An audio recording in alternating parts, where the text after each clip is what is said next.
कहते हैं कलयुग में श्री कृष्ण का महात्म्य और बढ़ेगा। श्री कृष्ण सिर्फ कर्म करने की प्रेरणा देते हैं। उनके मुख से निकली गीता में काफी सारे श्लोक जीवन दर्शन का एहसास कराते हैं।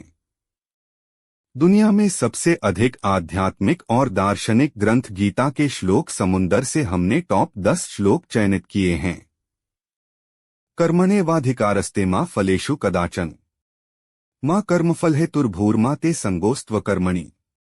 द्वितीय अध्याय श्लोक 47। अर्थ कर्म पर ही तुम्हारा अधिकार है, कर्म के फलों में कभी नहीं। इसलिए कर्म को फल के लिए मत करो। कर्तव्य कर्म करने में ही तेरा अधिकार है, फलों में कभी नहीं। आथ तू कर्मफल का हेतु भी मत बन और तेरी अकर्मण्यता में भी आसक्ति न हो। हे कौन्तेय अर्जुन, और निश्चय करके युद्ध करो। हतो वा प्राप्यसि स्वर्गम जित्वा वा भोक्ष्यसे महिम। तस्मात् उत्तिष्ठ कौन्तेय युद्धाय कृत निश्चय। द्वितीय अध्याय श्लोक 37। अर्थ यदि तुम अर्जुन युद्ध में वीरगति को प्राप्त होते हो तो तुम्हें स्वर्ग मिलेगा, और यदि विजयी होते हो तो धरती का सुख पा जाओगे। इसलिए उठो हे कौन्तेय अर्जुन, और निश्चय करके युद्ध करो। कर्म में लीन रहा जाए।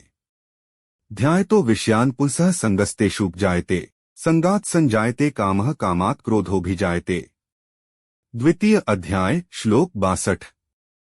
अर्थ विषय वस्तुओं के बारे में सोचते रहने से मनुष्य को उनसे आसक्ति हो जाती है। इससे उनमें कामना यानी इच्छा पैदा होती है, और कामनाओं में विघ्न आने से क्रोध की उत्पत्ति होती है। इसलिए कोशिश करें कि विषयाशक्ति से दूर रहते हुए कर्म में लीन रहा जाए।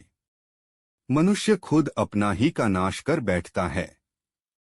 क्रोधात् भवति सम्मोह, सम्मोहात् स्मृति विभ्रम, स्मृतिभ्रंशात् बुद्धिनाशो, बुद्धिनाशात् प्रणश्यति। द्वितीय अध्याय श्लोक 63। अर्थ क्रोध से मनुष्य की मति बुद्धिद मारी जाती है, यानी मूढ़ हो जाती है, कुंद हो जाती है। इससे स्मृति भ्रमित हो जाती है। स्मृति भ्रम हो जाने से मनुष्य की बुद्धि नष्ट हो जाती है, और बुद्धि का नाश हो जाने पर मनुष्य खुद अपना ही का नाश कर बैठता है। मानव उसी का अनुसरण करने लग जाते हैं। यद्यदाचरति श्रेष्ठस्तत्तदेवेतरो जन स यत् प्रमाणम कुरुते लोकस्तदनुवर्तते। तृतीय अध्याय श्लोक 21। अर्थ श्रेष्ठ पुरुष जो आचरण यानी जो काम करते हैं, दूसरे मनुष्य आम इंसान भी वैसा ही आचरण वैसा ही काम करते हैं। श्रेष्ठ पुरुष जो प्रमाण या उदाहरण प्रस्तुत करते हैं, समस्त मानव समुदाय उसी का अनुसरण करने लग जाते हैं। आत्मा को न शस्त्र काट सकते हैं। नैन छिद्रन्ति शस्त्राणि नैन दहति पावक, न चैन क्लेद्यन्त्यापो न शोष्यति मारुत। द्वितीय अध्याय श्लोक 23। अर्थ आत्मा को न शस्त्र काट सकते हैं, न आग उसे जला सकती है, न पानी उसे भिगो सकता है, न हवा उसे सुखा सकती है। यहाँ श्री कृष्ण ने आत्मा के अजरमर और शाश्वत होने की बात की है। यदा यदा हि धर्मस्य ग्लानिर्भवति भारत अभ्युत्थानमधर्मस्य तदात्मानं सृजाम्यहम्। चतुर्थ अध्याय श्लोक 7। अर्थ हे भारत अर्जुन, जब जब धर्म की ग्लानि हानि यानी उसका क्षय होता है और अधर्म में वृद्धि होती है, तब तब मैं श्री कृष्ण धर्म के अभ्युत्थान के लिए स्वयं की रचना करता हूँ, अर्थात अवतार लेता हूँ। युगों युगों से प्रत्येक युग में जन्म लेता आया हूँ। परित्राणाय साधूनां विनाशाय च दुष्कृतां धर्म संस्थापनार्थाय संभवामि युगे युगे। चतुर्थ अध्याय श्लोक 8।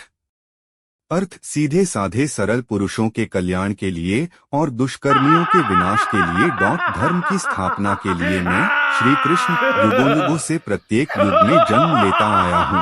अपनी इंद्रियों पर संयम रखने वाले मनुष्य श्रद्धावान लभते ज्ञान तत्पर संयतेन्द्रिय ज्ञान लब्ध्वा परां शांतिं चिरेणाधिगच्छति। चतुर्थ अध्याय श्लोक 39। अर्थ श्रद्धा रखने वाले मनुष्य, अपनी इंद्रियों पर संयम रखने वाले मनुष्य साधन पारायण हो अपनी तत्परता से ज्ञान प्राप्त करते हैं, फिर ज्ञान मिल जाने पर जल्द ही परम शांति को प्राप्त होते हैं। सभी धर्मों को त्याग कर सर्वधर्मान् परित्यज्य मामेकं शरणं व्रज अहत्वा सर्वपापेभ्यो मोक्षयिष्यामि मा शुच। 18वां अध्याय श्लोक 66। अर्थ, हे अर्जुन, सभी धर्मों को त्याग कर अर्थात हर आश्रय को त्याग कर केवल मेरी शरण में आओ। मैं श्री कृष्ण तुम्हें सभी पापों से मुक्ति दिला दूंगा, इसलिए शोक मत करो।